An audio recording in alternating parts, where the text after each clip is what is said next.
दोस्तों एक तरफ शांति और सीज फायर की बात, दूसरी तरफ मौत की बारिश। फ्राइडे को इजराइल और हिजबुल्ला ट्रूस रिन्यू करते हैं और सैटरडे की सुबह यानी आज की सुबह लेबनान के अंदर वो तबाही मची कि सारी दुनिया हक्का बक्का रह गई। दोस्तों लेबनान की नेशनल न्यूज एजेंसी की रिपोर्ट दिमाग हिला देने वाली है। सीज फायर का नया एग्रीमेंट होने के बावजूद इजराइल ने सुबह 6 बजे करीब साउथर्न लेबनान के अंदर बहुत ज्यादा हमले करे। इन हमलों में काफी ज्यादा नुकसान हुआ है और कई रेसिडेंशियल बिल्डिंग मिट्टी में मिल गई हैं।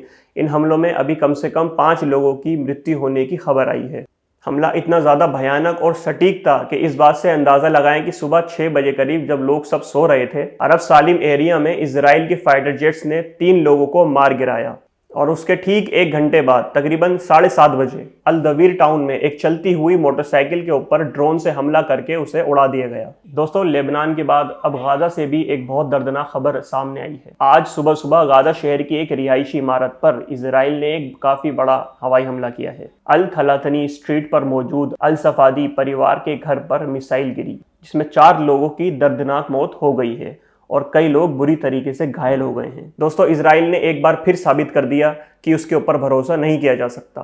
ट्रम्प एडमिनिस्ट्रेशन ने फॉर्मली अनाउंस कर दिया है कि आने वाली 23 और 25 जून को वॉशिंगटन डीसी में इजराइल और लेबनान के टॉप ऑफिशियल्स आमने सामने बैठकर लास्टिंग पीस पर बात करेंगे। US secretary of state Marco Rubio ने लेबनान के प्रेसिडेंट को सीधी वार्निंग दे दी है कि अगर लेबनान को तबाही से बचाना है और अपनी इकोनॉमी को बचानी है तो इजराइल के साथ टेबल पर आना ही होगा। सबसे बड़ा ट्विस्ट दोस्तों इसके अंदर ये है कि इस पूरी पीस टॉक से हिजबुल्ला को बाहर रखा गया है। दोस्तों यहाँ पर फिर वही वाली बात आ गई। यूएस और इजराइल बार बार लेबनान सरकार पर प्रेशर बना रहे हैं कि वो हिजबुल्ला से सारे हथियार छीन लें, ये जानने के बावजूद कि हिजबुल्ला ही सिर्फ एक ऐसी शील्ड बन के सामने खड़ा हुआ है लेबनान के कि अगर हिजबुल्ला लेबनान से हट जाता है तो इजराइल अगले ही दिन सारे लेबनान के ऊपर कब्जा कर सकता है।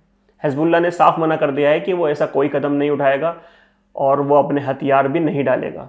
दोस्तों इन सभी बातों के बीच जेडी वेंस का एक बहुत बड़ा बयान हम लोगों के सामने आ चुका है।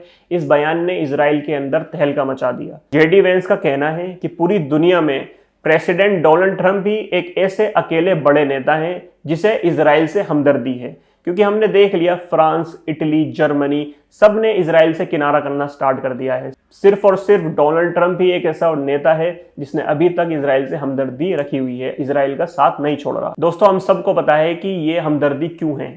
एप्स्टीन फाइल्स जैसा आप सब लोग जानते हैं, ये इतना बड़ा हथियार है इजराइल के पास कि वो डोनाल्ड ट्रंप को किसी भी तरीके से कंट्रोल कर सकते हैं। इजराइल की ऐसी हरकतों के बाद प्रेसिडेंट डोनाल्ड ट्रंप का भी एक बड़ा बयान दोस्तों सामने आया है।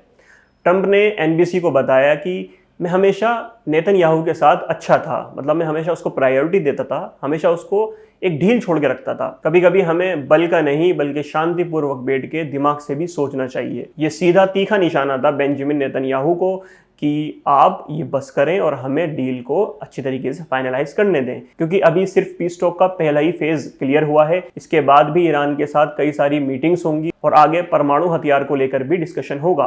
तो देखते हैं आगे क्या होता है इन पीस टॉक के अंदर, क्या डील रहती है या नहीं रहती, क्या इजराइल लेबनान के ऊपर हमला बंद करता है या नहीं।